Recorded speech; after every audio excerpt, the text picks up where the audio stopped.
पापी मान्छे कस्तो हुन्छ म तपाईलाई भन्छु। पापी मान्छेको चाहिँ सोचाइ एउटा हुन्छ, बोली अर्को र व्यवहार अर्को हुन्छ। तीन कोठे जिन्दगी हुन्छ उसको। एउटा कोठामा उसले सोच्छ, अर्को कोठाको बोली बोल्छ, अर्को कोठाको व्यवहार देखाउँछ। कि त हामी अल्छी छौं, केही गर्नु मन लाग्दैन, कि त हामी स्वार्थी छौं। अलिकति गर्ने बित्तिकै मैले चाहिँ के पाउँछ त, मैले के पाउँछु त्यहाँ, के गर्ने, के। अर्को के छ भने हामी चाहनु भन्दा धेरै लोभी छौं है। लोभ गर्दा गर्दा त के अरे 5 तले घर बनाइसक्यो, अझै अर्को घर किन्न खोज्छ है। भने जस्तो राम्रो खाँदैन पनि, राम्रो लाउँदैन पनि, 2 दिनको जिन्दगी हो हैन। लोभ बार नि, लोभ चाहनु भन्दा धेरै लोभ, पैसा पैसा पैसा पैसा पैसा पैसा पैसा पैसा पैसा पैसा भन्दै बसिरहेछ। राति पनि झस्किन्छ, झसङ हुन्छ है।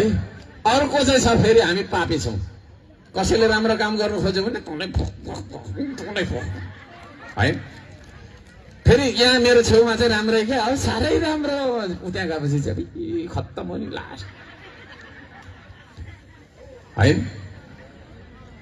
पापी मान्छेले सुन्नु है, पापी मान्छे कस्तो हुन्छ म तपाईलाई भन्छु। पापी मान्छेको चाहिँ सोचाइ एउटा हुन्छ, बोली अर्को र व्यवहार अर्को हुन्छ।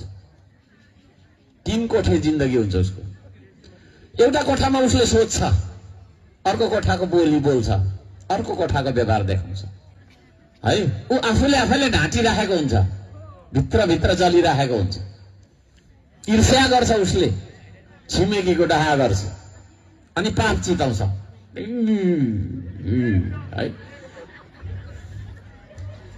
त्यसो भएको कारणले अल्छी, स्वार्थी, लोभी र पापी नेपाली समाजलाई हैन सही बनाउनका लागि पनि श्रम संस्कृति आएको छ।